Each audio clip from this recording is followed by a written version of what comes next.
Hello, my friends. Dorothy Morgan here. I want to talk about the rest of 2022. So we're halfway through September, and I wanted to talk about some of the bigger things that are coming up so we can see what the end of our year is going to be like. We have a lot going on, and it's always nice to be prepared. I like to look ahead and be prepared too. And speaking of that, I always do at the end of this year, I always do a forecast for the year ahead. That's a lecture. I will have that put on my website sooner than later as an event. Okay, let's get started. What is the first thing that I want to talk about when it comes to the astrology for the rest of the year? Oh, this is a beautiful image I took when I was out in Red Rock Canyon a few years back. Love it there. And here's my other beautiful place in Rye, New Hampshire. I love it there too. All right. The first thing I wanted to talk about, and yes, no, and the first thing I want to talk about, Saturn, Uranus square, one last time. Now, they don't make an exact aspect like they have in the past. However, let me get rid of my face. There we go. However, they are within a half a degree, 37 minutes of each other. Between October 1st and October 8th. So this is really significant. So for the last couple of months, they've been, getting closer and closer because they're both retrograde and they're, Saturn's coming back to the degree that Uranus is at, again, within just about 37 minutes. So 38 minutes, something like that. So anyways, peak of this is October 4th. But again, we're feeling it now. If there's anything that's creating pressure in our lives, it's going to be this aspect between these two. Because Saturn in Aquarius and retrograde, Uranus and Taurus retrograde, these guys are, we're looking for that. Saturn in Aquarius wants structure, but needs freedom and change. And Uranus and Taurus, Uranus is always about the change that exists and how we need to evolve and move forward and get away from these old rigid patterns that are no longer necessary, right? I mean, the rigidity of what's going on with this Saturn Uranus square can feel really destructive in our lives. It can feel, I said destructive. It can be destructive, especially if you're not taking action. It feels disruptive, is really what I wanted to say. So when we feel that energy and we know something's changing, but we still insist on not doing anything, then that can be a problem. And that's what causes these really deep, challenging experiences in our lives. We don't have to destroy everything to make the change that we want to see in our lives and in the world. This is what that chart looks like up close. You can just see there they are. That's as close as they get. And it's hanging out with the lunar nodes too. So that actually, represents a life change. That represents the planetary changes that are going on. All right. So it's so important for you to be open and to the things that are changing in your world, because nothing stays the same. And if you're feeling, again, this disruption, then it is absolutely important that you take your focus and put it on the things that you can change. All right. And that is some of the things that that's what we really need to do with this Saturn Uranus square. They were exactly square 3 times in 2021, and that was February 17th at 7 degrees of the Aquarius and Taurus square. June 14th, they were at 13 degrees, and then December 23rd, they were at 11. So between 7 and 13 degrees was the hot spot for Saturn and Uranus last year of those fixed signs, Aquarius and Taurus. And this year it's 18 degrees, right? And we can see that those lunar nodes right now, let me go back to the chart itself, those lunar nodes are right in that range, that 7 to 13, well, almost. It's going to be there shortly. Yeah, I know I can do the math. It's going to be there shortly. All right. So we know that what was happening in those time frames in last year are being activated now by the lunar nodes, and we're being reminded of what is solid, what needs to be solid, what isn't solid, those types of things. So we're able to make those changes. That's the first thing I wanted to talk about for the rest of 2022. That one's really going to set the pace for a lot of different things.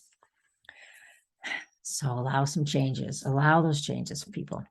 If you need help with that, you just give me a call. Retrogrades. Here's the rest of the retrogrades. This is when they are, except for the Mars isn't in here, that's coming. We'll get to that shortly. But this is the social planets and the outer planets, all right? Anything from Jupiter out. They're in the order of when they went retrograde, okay? So not their planetary positions. So Pluto will retrograde all the way until October 8th, and it only went from 28 back to 26 degrees of Capricorn. So it's about 2.5 degrees. I didn't split the hairs on this one. So on October 8th, when Pluto does station to go retrograde at 26 Capricorn, this is now another opportunity for us to, as it starts to move forward, to look at what has been breaking down all spring and summer. Not everything breaks down, but a lot of things do. What's been breaking down? And once Pluto starts moving forward, what is no longer useful, what really needs to continue to degrade and deteriorate, just like that happens in the fall, right? The fall and the winter, with things just go to seed and go to the underground. We have to allow that to happen. But once Pluto gets moving forward in October, that we then have an opportunity to, to see what we have left, to start to build on that. It's been quite an interesting year so far. We also have interesting. We used to say that in an old Chinese proverb, "May you live in interesting times," and we sure do. It was not meant as something pleasant, but Saturn, let's move on. Saturn will turn around on October 23rd for the East Coast, and that's somewhere around just after midnight. But if you're on the West Coast or any other time zone in the US, it's late at night on the October 22nd. Just stay on this channel. I'll talk about it when it happens, so you'll have more details there. But this is the overview of what's left for the year. So by October 23rd, Saturn does its about face, starts moving forward, starts its separation from Uranus, and thank goodness we have that.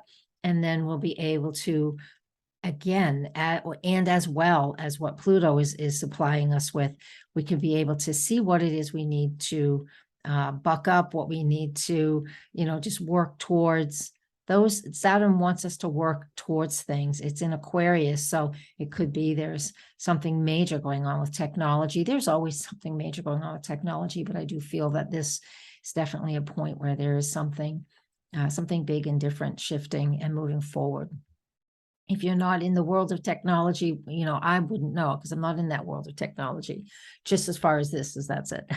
So you guys who are into the technology, you might have an idea of what might be new or launched that they're working on and redoing and building now while Saturn is retrograde.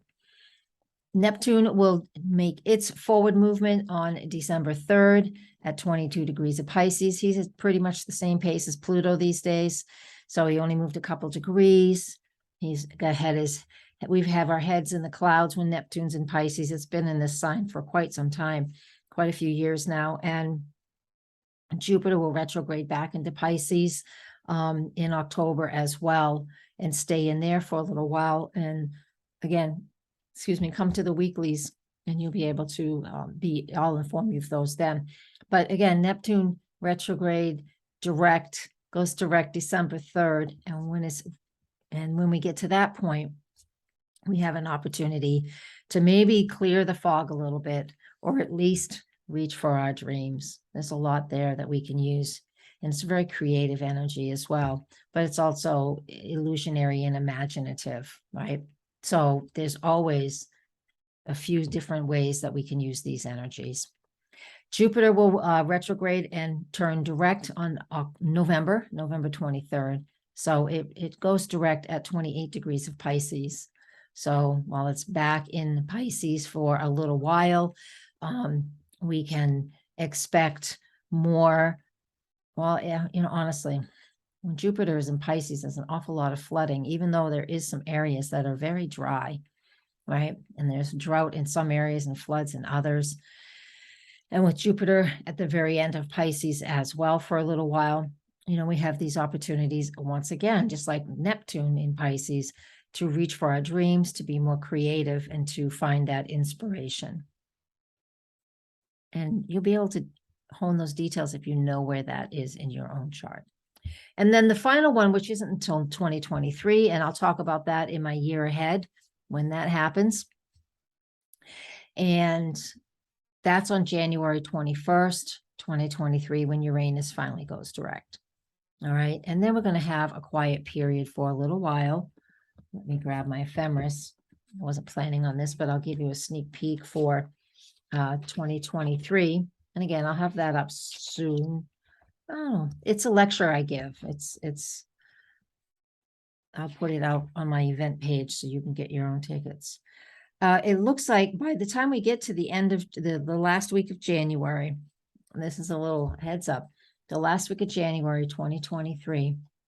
So really from, the 22nd, all the way until we get to April, and that's around April 20th, there are no retrogrades. This happens regularly. This is why we actually have so many planets retrograde now, right? Last year, the shift was here. Mercury will do it. I'm looking at Mercury. So Mercury, we start the year with Mercury retrograde. We start 2023 with Mercury retrograde, Mars retrograde, and Uranus. But so the last week of January, all of February, all of March, and 3 weeks into April, no retrogrades, 2023. And again, this is common right now. Okay. New moon solar eclipse. Again, I will do separate videos for these big events.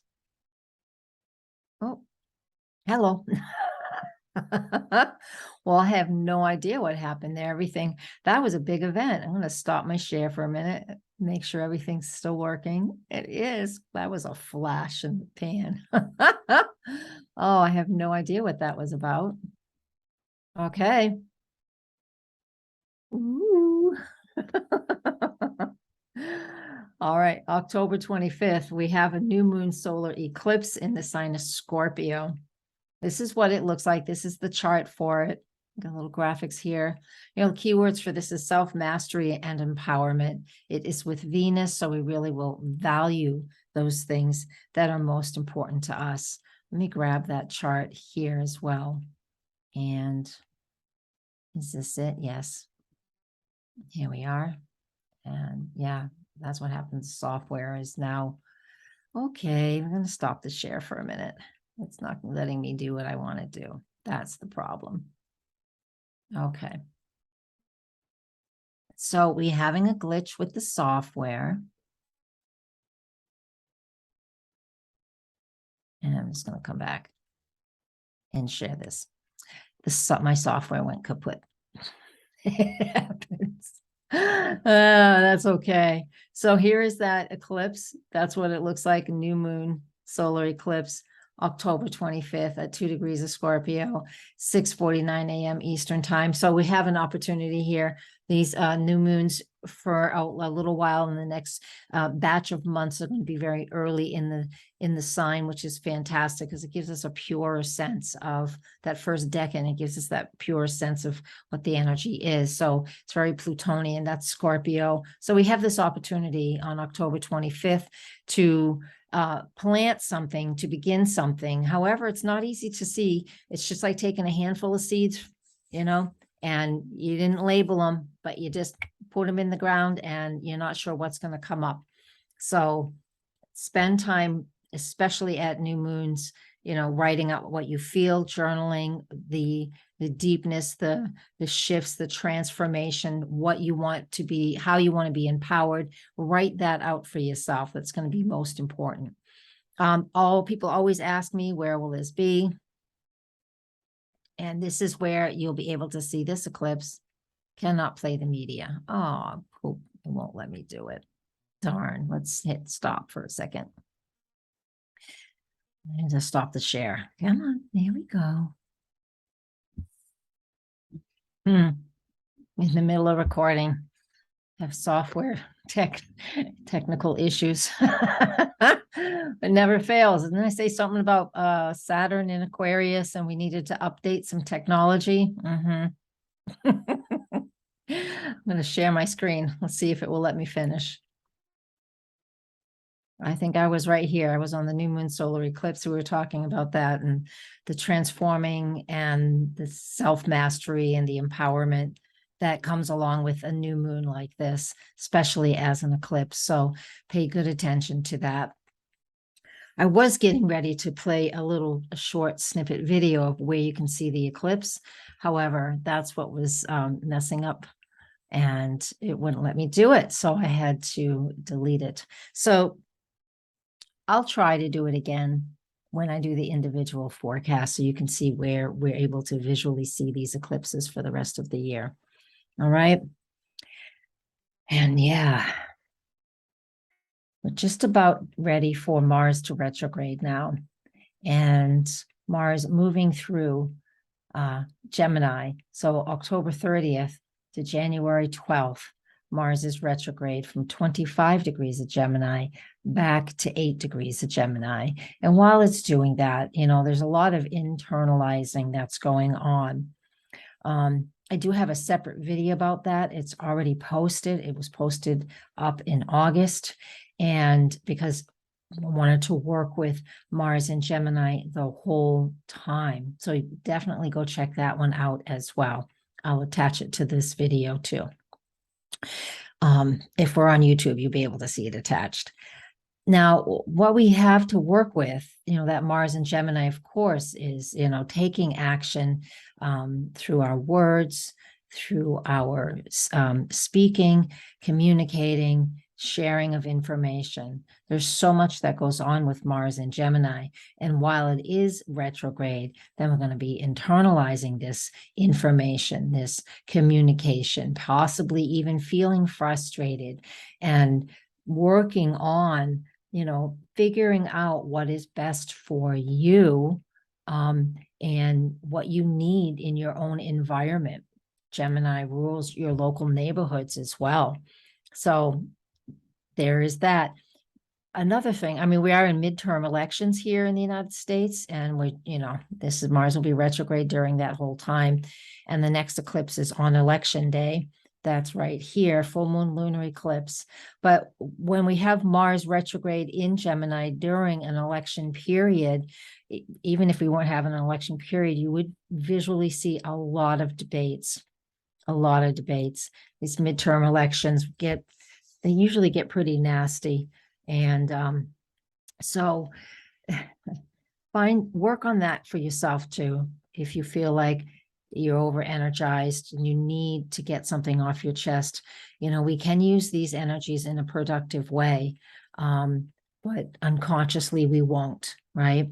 If we're unconscious about things, I immediately felt that I am a Gemini, I have planets there. So as soon as Mars connected with something in my astrology, I immediately knew that I would be feeling some anger or some stress and some tension on that day. And I did. I tried not to do it. I tried to avoid it, but I just went headlong into a situation that I had to go into. I didn't have a choice.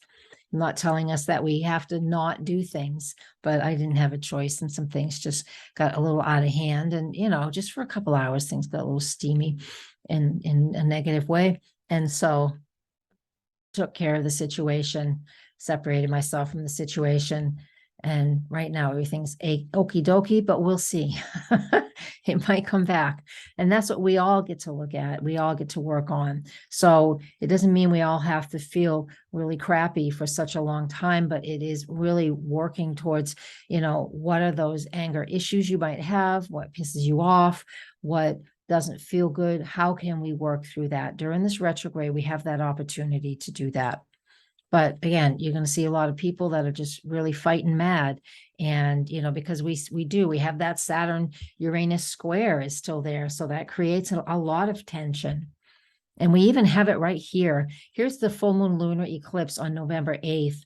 It's at 16 degrees of Taurus right there with Uranus. It's like, holy Toledo. This is a big awareness around what we value, what we love, what we value, what's important, what's changing. And you can see Saturn is halfway between these. Saturn's at 18 and this lunar eclipse is at 16. Uranus is at 16. So it's all within a few degrees. That's the orb. We allow an orb like that. So there's just a ton of different things that are going on here that are saying that when things are so rigid, we need change. It's so important that we find that change. And when we get to this full moon lunar eclipse, I'll do the lunar gestation pattern and what this eclipse belongs to. They always start with a new moon. So we would go back 18 months to see what was going on. All right. And I'll get into that in the weekly forecast in much more detail. So, because especially when we have eclipses like this is a full and complete awareness around what's happening, what's going on in the world, right? Again, excuse me, thinking of us here in the US, I really think about just the elections and how many people are actually signing up to vote, which, is just bigger numbers than usual. So there is that. But what does that mean? What change are we looking for? What isn't working anymore? This archaic patriarchal system isn't working anymore. So I believe that this has a lot to do with it. And here in the US, we're going to be voting what we feel, right? We don't have to create a revolution. That's already, we think of revolutions and we think of our Revolutionary War, but the point is, it's like, it doesn't have to look the same as it did before, but it does, and it doesn't. So when we get to this full moon lunar eclipse on November 8th, we will be at a full awareness around what it is that is important for us now. Is it your home? Is it your land? Is it your food? Is it your community? And this Mars in Gemini retrograde for such a long time. He hasn't been retrograde in Gemini since mid to late 1990 in Gemini. So this to me feels like stress and arguments, but it can also, in a very positive fashion, be good dialogue and debates. There's nothing wrong with having a difference of opinion and creating conversation. This Mars in Gemini is really showing us how much we need that. Here it is. It's really showing us how much we need that these days, because these last couple of years have been, a lot. So we need to learn to come back together, even with our differences. And some won't and some will. And so that is what I see in a nutshell, the end of the year. A couple of eclipses that are pushing us towards change. Let's go back to the beginning. And this is definitely droughts to water. That Saturn-Uranus square peaks October 4th, one more time. The need for both structure and change is happening these days, feels disruptive. Here's those dates for the retrogrades when they go direct finally. New moon solar eclipse, October 25th, setting those intentions as to what it is that you want to change, self-mastery, empowerment. Mars retrograding in Gemini. This is in Gemini since August is giving us full, ample opportunity to learn how to talk to each other, have differences of opinion and create, but still to create dialogue. Or we can have arguments and frustration and really internalize things and overreact and not respond. So we really need, that's the biggest lesson of them all, is that Mars, Gemini, and retrograde. And finally, once again, that full moon lunar eclipse in Taurus with Uranus, complete and total awareness around what the people want. Complete and total awareness around that. And a lot of these aspects are interacting very tightly with the United States chart and its leaders. Yes. And how is it interacting with yours, right? That's the most important thing. Where are these big, slow transits happening for you? That's one of the important things that I would like to focus on, or I do focus on, or would if I were you, right? Where is that movement of Mars since he's spending 7 months in Gemini? Where's Gemini in your chart? What's that focus? I use a Placidus house system. So there are times when it can be in 2 different houses. For me personally, it is. It's my first and my second. So, you know, we're looking at that. And those, again, those active areas of eclipses. We are pushing past some very stuck energy these days. And I hope that has helped. I'm going to stop my share now. I hope that's helped. Thank you guys so much. Please share this in your social media groups as well. Subscribe if you like, and I will see you next time. Blessings. Namaste.